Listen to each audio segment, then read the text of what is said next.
आप सभी को जय हिंद। मैं उम्मीद करता हूँ आप सभी अच्छे होंगे, स्वस्थ होंगे और मस्त होंगे। आपकी पढ़ाई अच्छे से चल रही होगी। जैसा कि आपको पता है कि अभी हमारा प्राचीन भारत का 1000 प्रश्नों का महा एपिसोड सीरीज चल रहा है। इसमें हमने ऑलरेडी आपके लिए 3 वीडियो अपलोड कर दिया है। अगर आपने अभी तक उन तीनों वीडियो को नहीं देखा है तो आप जाइए देखिए, 100% आपका फ़ायदा होगा। हम लोग यहाँ पर उन प्रश्नों को डिस्कस अधिक कर रहे हैं जो प्रश्न प्रीवियस ईयर में कई बार पूछे जा चुके हैं और जिनकी संभावना भी है कि आपके आने वाले एग्ज़ाम में पूछा जाए।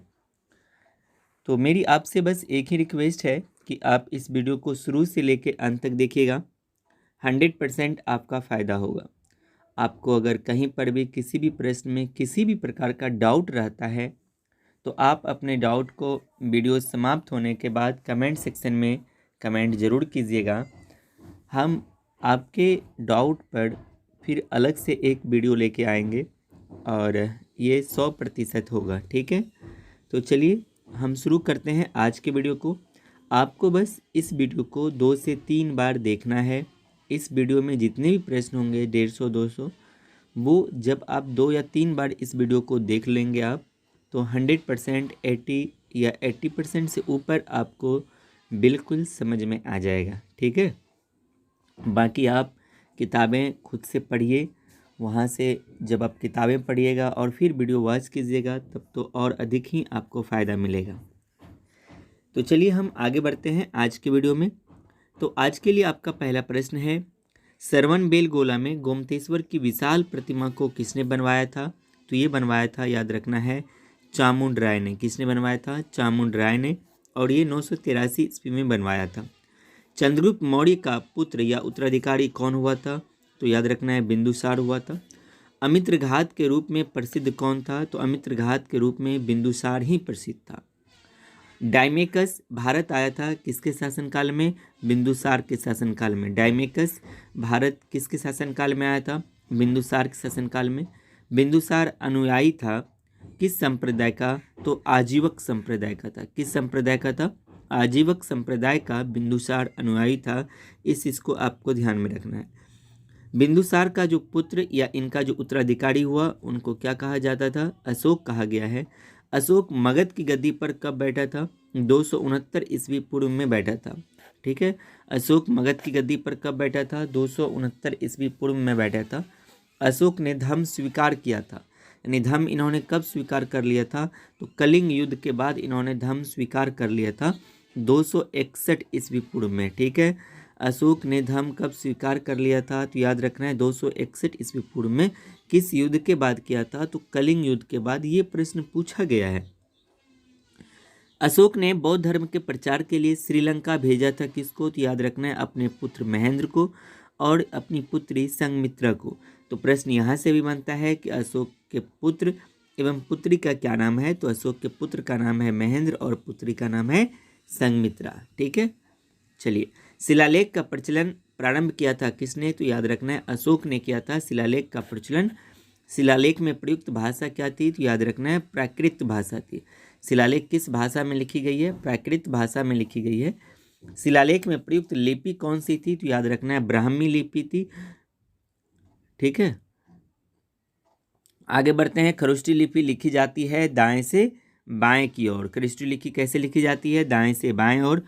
और ब्राह्मी लिपि लिखी जाती है बाएं से दाएं की ओर। शिलालेख, अशोक के शिलालेख की खोज सर्वप्रथम किसने की थी? तो याद रखना, टी फैनथेलर ने किया था 1750 ईस्वी में। अच्छा, ये प्रश्न आपके कॉम्पिटिटिव एग्जाम में कई बार पूछा गया है कि अशोक का सबसे लंबा स्तंभ लेख कौन सा था? तो याद रखना है, 7वां था। अशोक का सबसे लंबा स्तंभ लेख कौन सा था? 7वां था। अशोक के अभिलेख को सर्वप्रथम किसने पढ़ा था? जेम्स प्रिंसेप ने। ये प्रश्न भी रेलवे में कई बार पूछा गया है। अशोक के अभिलेख को सर्वप्रथम किसने पढ़ा था? जेम्स प्रिंसेप ने पढ़ा था 1837 ईस्वी में। अशोक का सबसे छोटा स्तंभलेख कौन सा है? तो याद रखना है, रुम्मीनदेई है। अशोक का सबसे छोटा स्तंभलेख रुम्मीनदेई है। अशोक का नाम अशोक है, याद रखना है, ये मास्की में। मास्की अभिलेख में अशोक का नाम अशोक देखने को मिलता है। ये आपको मिलेगा आंध्र प्रदेश में, ये जो इनका अभिलेख है। अभिलेखों में अशोक को क्या कहा गया है, तो याद रखना है अशोक को अभिलेखों में देवनाम प्रिय कहा गया है, यानी देवताओं के समान प्रिय कहा गया है। किनको, अशोक को बताया गया है। अशोक ने स्वयं को मगध का सम्राट बताया है। ऐसा कहाँ देखने को मिलता है, तो ऐसा आपको भाब्रू शिलालेख में देखने को मिलता है, और ये शिलालेख आपको कहाँ मिलेगा, राजस्थान में मिलेगा। कलिंग युद्ध का वर्णन है 13वें शिलालेख में। याद रखना है, कलिंग युद्ध का वर्णन किस शिलालेख में मिलता है, 13वें शिलालेख में मिलता है। सांची स्तूप का निर्माण किसने करवाया था, तो याद रखना है अशोक ने करवाया था। सांची स्तूप का निर्माण किसने करवाया था, अशोक ने।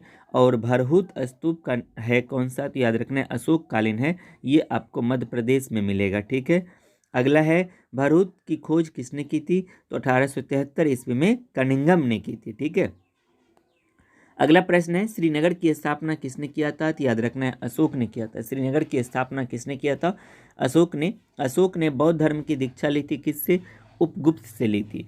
अशोक ने बौद्ध धर्म की दीक्षा किनसे ली थी, उपगुप्त से ली थी। अशोक की मृत्यु हुई थी कब, तो 232 ईस्वी पूर्व में अशोक की मृत्यु हुई थी। अशोक की मृत्यु कब होती है, 232 ईस्वी पूर्व में। मौर्य वंश का अंतिम शासक था कौन, तो याद रखना है बृहदत्त था। मौर्य वंश का अंतिम शासक बृहद्रथ था। और मौर्य साम्राज्य की सबसे छोटी इकाई को हम लोग क्या कहते हैं, ग्राम कहा जाता है। मौर्य साम्राज्य की सबसे छोटी इकाई को ग्राम कहा जाता है। और शुंग वंश की स्थापना किसने की थी, पुष्यमित्र शुंग ने की थी। अच्छा, शुंग शासकों की राजधानी कहाँ थी, तो याद रखना है विदिशा थी। शुंग शासकों की राजधानी विदिशा। और पुष्यमित्र शुंग ने अश्वमेध यज्ञ कराया था कितनी बार, तो याद रखना है 2 बार कराया था। अच्छा, मनुस्मृति की रचना हुई थी किसके शासनकाल में, तो याद रखना है पुष्यमित्र के शासनकाल में ही मनुस्मृति की रचना हुई थी। अच्छा, पुष्यमित्र शुंग के पुरोहित कौन थे, तो याद रखना है पतंजलि थे। और महाभाष्य के रचयिता कौन है, पतंजलि। इसको एकदम ये भी आई है, ये दोनों प्रश्न इसको ध्यान में रखिएगा। उसके बाद है योग दर्शन के प्रतिपादक कौन है, तो याद रखिएगा ये भी पतंजलि हैं। और महाभाष्य के रचयिता कौन है, पतंजलि ही हैं। तक्षशिला का यवन राजदूत हेलियोडोरस भारत आया था, तो याद रखना है शुंग के 9वें राजा भागवत के समय में आया था। शुंग वंश का अंतिम शासक कौन था, तो याद रखना है देवभूति था। शुंग वंश का अंतिम शासक कौन था, देवभूति था। और कण्व वंश का अंतिम शासक कौन था, वासुदेव था। कण्व वंश का अंतिम शासक कौन था, तो याद रखना है कौन था, वासुदेव था। और सातवाहन या आंध्र वंश का संस्थापक कौन था, सिमुक। और सातवाहन वंश की राजधानी कहाँ थी, तो याद रखना है प्रतिष्ठान थी। और सातवाहन वंश का सबसे प्रसिद्ध शासक कौन था, तो याद रखना है गौतमी पुत्र सातकर्णी था। कौन था, गौतमी पुत्र सातकर्णी। ठीक है, अगला प्रश्न है आपके लिए, सीसा का सिक्का चलवाया था किसने, तो याद रखना है सातवाहनों ने चलवाया था। किसका सिक्का, तो सीसे का सिक्का चलवाया था किसने, सातवाहनों ने। ठीक है, अगला है ब्राह्मणों को भूमि दान देने की परंपरा की शुरुआत किसने की थी, सातवाहनों ने की थी। ठीक है, सातवाहनों की भाषा क्या थी, तो याद रखना है सातवाहनों की भाषा प्राकृत थी, लेकिन इसकी लिपि क्या थी, तो इसकी लिपि ब्राह्मी थी। सातवाहनों वंश की भाषा थी प्राकृत, लेकिन सातवाहन वंश की जो लिपि थी वह थी ब्राह्मी। कलिंग के चेदी राजवंश का संस्थापक कौन था, तो याद रखना है महामेघवाहन था। ठीक है, अगला प्रश्न है चेदी वंश का शक्तिशाली शासक कौन था, तो याद रखना है खारवेल था। ठीक है, अगला है आपके लिए हाथी गुम्फा शिलालेख उत्कीर्ण कराया था किसने, तो ये कराया था कलिंग नरेश खारवेल ने। और हाथी गुम्फा शिलालेख स्थित है कहाँ पर, तो याद रखना है उदयगिरी पहाड़ी में स्थित है। और ये उदयगिरी पहाड़ी कहाँ है, भुवनेश्वर। और भुवनेश्वर कहाँ है भाई, उड़ीसा में। भारत पर आक्रमण करने वाला विदेशी किस प्रकार थे, तो याद रखना है हिंदू यूनानी, फिर शक, फिर पहलव और फिर कुषाण आए हुए थे। ठीक है, हिंदू यूनानियों की राजधानी कहाँ थी, तो याद रखना है साकाल थी। भारत में सर्वप्रथम सोने के सिक्के जारी किए थे किसने, तो याद रखना हिंदू यूनानियों ने ही जारी किए थे। सैनिक शासन में व्यवहार में लाया था, सैनिक शासन व्यवहार में लाया था किसने, तो याद रखना है ग्रीकों ने लाया था। भारत आने वाले प्रथम यवन कौन थे, तो इनका नाम डेमेट्रियस था। ये भी प्रश्न कई बार कॉम्पिटिटिव एग्जाम में पूछा गया है। प्रमुख हिंद यूनानी शासक था कौन? तो याद रखना है वो मिनांडर थे।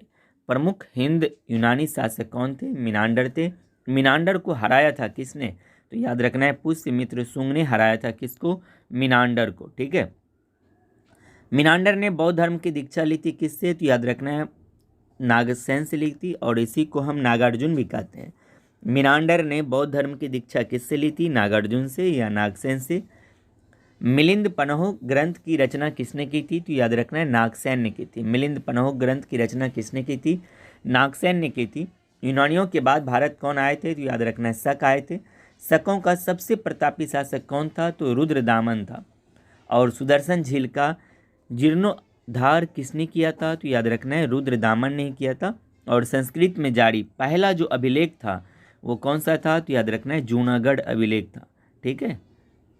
जूनागढ़ या इसको गिरनार अभिलेख भी कहा जाता है, ये किसके द्वारा जारी किया गया था? तो ये जारी किया गया था किनके द्वारा? रुद्रदामन के द्वारा। अगला प्रश्न है जूनागढ़ अभिलेख संबंधित है किनसे? तो याद रखना है मौर्यों से संबंधित है। पहलव की राजधानी कहाँ थी? तो याद रखना है तक्षशिला थी। कुषाण वंश का संस्थापक कौन था? तो कुषाण वंश का संस्थापक कुजुल कड़फिसेस था। कुषाण वंश का संस्थापक कौन था? कुजुल कड़फिसेस। कुषाण वंश का प्रसिद्ध शासक कौन था? तो याद रखना है कनिष्क था। कुषाण वंश का प्रसिद्ध शासक कौन था? कनिष्क। कनिष्क की पहली राजधानी थी कहाँ? तो याद रखना है पुरुषपुर थी। कनिष्क की पहली राजधानी कहाँ थी? पुरुषपुर थी। कनिष्क या कुषाणों की दूसरी राजधानी कहाँ थी? तो याद रखना ये मथुरा थी। कनिष्क या कुषाणों की दूसरी राजधानी कहाँ थी? मथुरा। कनिष्क अनुयायी था किसका? तो याद रखना ये थे महायान संप्रदाय के ये अनुयायी थे। कनिष्क के दरबार में याद रखना है कौन सब थे? तो कनिष्क के दरबार की शोभा बढ़ा रहे थे नागार्जुन, अश्वघोष, वसुमित्र, चरक। और चरक की पुस्तक का नाम क्या है? चरक संहिता। ठीक है। आयुर्वेद के जनक भी किसको कहा जाता है? चरक को। इसको तो एकदम गांठ बांध लीजिए, ये हर एक कॉम्पिटिटिव एग्जाम में पूछा गया प्रश्न है। आयुर्वेद के जनक माना जाता है किसको? चरक को। भारत का आइंस्टीन किसको कहते हैं? नागार्जुन को कहा जाता है। और शून्यवाद के प्रवर्तक भी किसको कहा जाता है? नागार्जुन को। सिल्क मार्ग को आरंभ किया था किसने? कनिष्क ने। शक संवत चलाया था किसने? तो याद रखना है कनिष्क ने चलाया था। और ये कब चलाया था? 78 ईस्वी में। चलिए अगला प्रश्न है राष्ट्रीय कैलेंडर आधारित है हमारा जो अभी राष्ट्रीय कैलेंडर है वो किस संवत पर आधारित है? तो याद रखना ये शक संवत पर आधारित है। राष्ट्रीय कैलेंडर का प्रथम माह हमारा कौन सा होता है? चैत्र माह होता है। ठीक है। राष्ट्रीय कैलेंडर का प्रथम माह कौन सा होता है? चैत्र। विक्रम संवत की शुरुआत कब होती है? 58 ईस्वी पूर्व में। बुद्ध की मूर्ति का निर्माण किस काल में आपको देखने को मिलता है? तो ये मिलेगा आपको कुषाण काल में। बाल विवाह प्रथा आरंभ हो गया था, ये भी कुषाण काल में। ठीक है।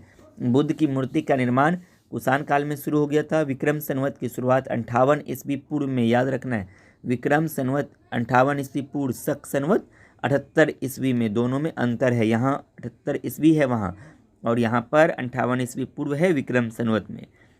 गंधार शैली फली फूली कुषाण काल में। याद रखना है। और शुद्ध के सोने के सिक्के किसने चलवाए थे? तो याद रखना है कुषाणों ने चलवाए थे। ठीक है। अगला प्रश्न आपके लिए प्राचीनतम सिक्का कहलाता है क्या? प्राचीनतम सिक्का हम किसको कहते हैं? तो प्राचीनतम सिक्के को आहत सिक्के भी कहा जाता है। कुषाण वंश का अंतिम शासक कौन था? तो याद रखना है वासुदेव था।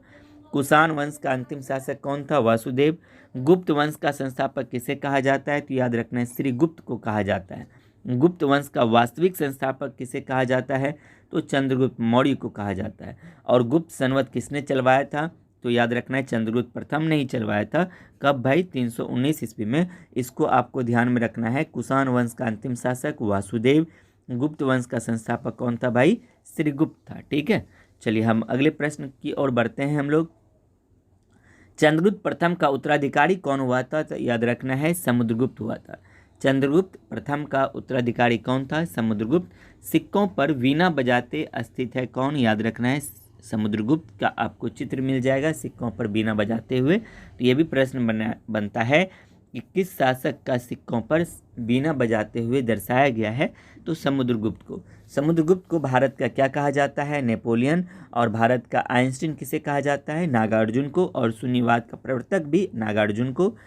समुद्रगुप्त का दरबारी कवि कौन था? तो याद रखना है हरिसेन था। और समुद्रगुप्त को भारत का नेपोलियन कहा था किसने? तो याद रखना है विसेंट आर्थर स्मिथ ने। आपको सिर्फ स्मिथ याद रखना है। समुद्रगुप्त को भारत का नेपोलियन किसने कहा था? स्मिथ ने कहा था। प्रयाग प्रशस्ति लेख, अच्छा, इसकी रचना का क्या नाम था? हरिसेन ने जिसने लिखा था। ये इनकी जानकारी आपको कहाँ से मिलती है? तो इनकी जानकारी आपको मिलती है समुद्रगुप्त के संबंध में, यानी प्रयाग प्रशस्ति लेख जो है जिनको लिखा था हरिसेन ने, इसमें किसकी जानकारी मिलती है? तो आपको समुद्रगुप्त के बारे में जानकारी मिलती है। समुद्रगुप्त का उत्तराधिकारी कौन हुआ था? तो चंद्रगुप्त द्वितीय था, ठीक है। और चंद्रगुप्त द्वितीय को ही विक्रमादित्य कहा जाता था, जिसकी दूसरी राजधानी कहाँ थी? उज्जैन। और इनकी पहली राजधानी कहाँ थी? पाटलिपुत्र। इसको ध्यान में रखिएगा। चंद्रगुप्त द्वितीय की राजधानी कहाँ थी? पाटलिपुत्र, लेकिन इसकी द्वितीय राजधानी कहाँ थी? वो उज्जैन थी, ठीक है।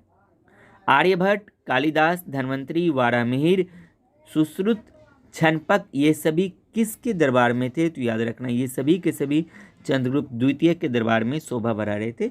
आर्यभट्ट, कालिदास, धन्वंतरी, वारामिहिर, ठीक है, ये नाम याद रखिएगा। वारामिहिर क्या थे? तो याद रखना ये खगोलविद थे। और आर्यभट्ट तो आप जानते हैं यह एक गणितज्ञ थे। दशमलव प्रणाली का विकास किसने किया था? आर्यभट्ट ने किया था। मेघदूत, कुमार संभव रचना है किसकी? कालिदास की। ये आपके लिए बहुत ही इम्पोर्टेंट है, यहाँ से प्रश्न पूछा जाता है।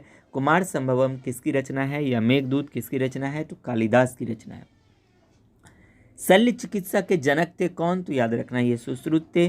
गीत गोविंद के रचयिता कौन थे? तो याद रखना है जयदेव थे। गीत गोविंद के रचयिता कौन थे? जयदेव। और पंचतंत्र के लेखक कौन है? विष्णु शर्मा है, ठीक है। प्रसिद्ध चीनी बौद्ध यात्री फाहियान आए थे किसके काल में? तो चंद्रगुप्त द्वितीय के काल में आए थे, 5वीं शताब्दी में। याद रखना है फाहियान चंद्रगुप्त द्वितीय के शासनकाल में आए थे। और हर्षवर्धन के शासनकाल में कौन आया था? वैनसोंग आया था, ठीक है। सर्वाधिक सोने के मुद्राएं यानी स्वर्ण मुद्राएं जारी की थी किसके काल में? तो याद रखना है गुप्त काल में सबसे अधिक सोने के सिक्के जारी किए गए थे।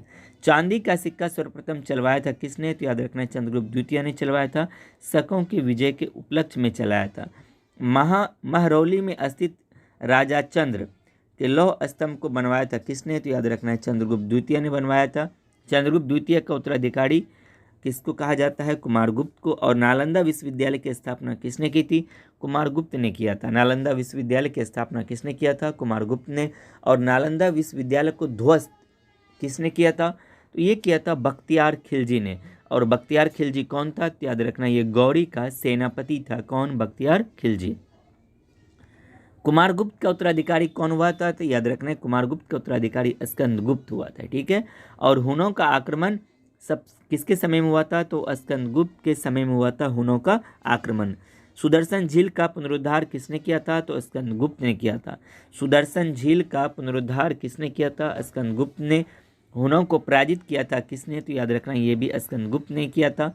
गुप्त वंश का अंतिम शासक किसे कहा जाता है? तो विष्णुगुप्त को कहा जाता है। गुप्त वंश का अंतिम शासक किसे कहा जाता है? विष्णुगुप्त को। गुप्त काल की राजकीय भाषा क्या थी? तो याद रखना है संस्कृत थी। गुप्त काल की राजकीय भाषा क्या थी? संस्कृत थी, ठीक है। अच्छा, गुप्त काल में भूमि राजस्व दर क्या था? तो याद रखना है उपज का 1/6, मतलब 6 में से 1 हिस्सा आपको किसको देना है? राजा को देना है। प्राचीन भारत का स्वर्ण युग कहा जाता है किसके काल को? तो याद रखना है गुप्त काल को। प्राचीन भारत का स्वर्ण युग याद रखना है गुप्त काल। मंदिर बनाने की कला का जन्म किसके काल में हुआ था? तो याद रखना है गुप्त काल में हुआ था। गुप्त कालीन रजत मुद्राएं कहलाती है रूपक। क्या कहलाती है? रूपक। और गुप्त कालीन स्वर्ण मुद्राएं कहलाती थी क्या? दिनार। क्या कहलाती थी? दिनार। और पुष्यभूति वर्धन वंश, पुष्यभूति या वर्धन वंश का संस्थापक किसे कहा जाता है? तो पुष्यभूति को ही कहा जाता है, लेकिन वास्तविक संस्थापन जो है ये कहा जाता है प्रभाकर वर्धन को। वास्तविक संस्थापक का मतलब हुआ जिसने अपने क्षेत्र को अधिक से अधिक विस्तार किया था, ठीक है। प्रभाकर वर्धन पुत्र था किसका? तो याद रखना ये राजवर्धन व हर्षवर्धन का पुत्र था। कौन? प्रभाकर वर्धन। हर्षवर्धन को अन्य नाम यानी इसको अलग और किस नाम से जाना जाता था? तो शिलादित्य। इन्होंने अपनी राजधानी थानेश्वर से हटाकर कहाँ स्थापित किया था? तो इन्होंने कन्नौज में बनाया था, ठीक है। अच्छा, भूमि देने की सामंती प्रथा का प्रारंभ किसने किया था? तो याद रखना है हर्षवर्धन ने। अच्छा, चीनी यात्री वैनसंग भारत आया था किसके काल में? तो हर्षवर्धन के काल में आया था। कब? ये हर्षवर्धन का कार्यकाल क्या था भाई? तो ये था 606 ईस्वी से 647 ईस्वी तक। वेनसोंग द्वारा लिखित पुस्तक का क्या नाम है? तो याद रखना है सी.यू. की है। ये भी प्रश्न पूछा जा सकता है। वेनसोंग द्वारा लिखित पुस्तक क्या है? तो याद रखना है सी.यू. की है। यात्रियों में राजकुमार, नीति का पंडित और शाक्य मुनि किसे कहा जाता था? तो याद रखना है वेनसोंग को कहा जाता था। और हर्षवर्धन का दरबारी कवि कौन था? तो याद रखना है वेनसोंग का दरबारी कवि वानभट्ट था। मैं उम्मीद करता हूं कि ये सारे के सारे प्रश्न आपको समझ में आ गए होंगे। याद रखिए, ये सभी ऐसे प्रश्न हैं जो आपको हूबहू आपके एग्ज़ाम में देखने को मिल सकता है। मैं बस यही चाहता हूं कि आप इस वीडियो को कम से कम 2 या 3 बार देखिए। अधिक देख सकते हैं तो और अधिक फ़ायदा है। इनसे आपको जब 2 या 3 बार देखिएगा तो 100% आपको बहुत अधिक बेनिफिट होगा। लेकिन अधिक बेनिफिट तभी आपको होगा जब आप किताब भी पढ़ते होंगे। तो आप घर पे बुक भी पढ़ा कीजिए, चाहे वो लूसेंट हो, लूसेंट का साइंस हो या फिर जीके हो, एसपीडी का जीके हो या साइंस हो, क्योंकि देखिए ये बेसिक है। अगर आपके एग्ज़ाम में याद रखिए, अगर जीके पूछा जा रहा है तो जीके लगभग यहीं से आएगा। उतना डेप्थ में आप अगर बीपीएससी यूपीएससी नहीं दे रहे हैं तो नहीं पूछा जाएगा। तो आप वीडियो को 2 बार 3 बार देखिए, 100% आपका बेनिफिट होगा। तो आपका अनुभव कैसा रहा हमारे साथ में, आप कमेंट सेक्शन में कमेंट करके हमें ज़रूर बताइएगा। अगर आपको यह वीडियो अच्छा लगा तो इस वीडियो के लिंक को आप कम से कम अपने 20 दोस्तों के साथ, कम से कम कितने दोस्तों के साथ? 20 दोस्तों के साथ इनको शेयर ज़रूर कीजिएगा। और उन सभी को बताइए कि आप ऑफलाइन भाई पढ़ ही रहे हैं तो हम लोग 20 या 25 मिनट देख के यहाँ से भी हम लोग कम से कम एक वीडियो में तो हमारा 150 से 200 क्वेश्चन का रिवीजन हो जा रहा है। तो आप यहाँ से एक बार वीडियो को देखिए, उनका भी फ़ायदा होगा, आपका भी होगा। ठीक है, तो अगर आपको ये वीडियो अच्छा लगा तो इस वीडियो को लाइक कीजिएगा। आपका कैसा अनुभव रहा हमारे साथ, आप अपने अनुभव को भी कमेंट सेक्शन में शेयर ज़रूर कीजिएगा। हम मिलते हैं आपसे अगले वीडियो में, तब तक देखते रहिए नॉलेजपुर के और सभी वीडियो को। जय हिंद, जय भारत।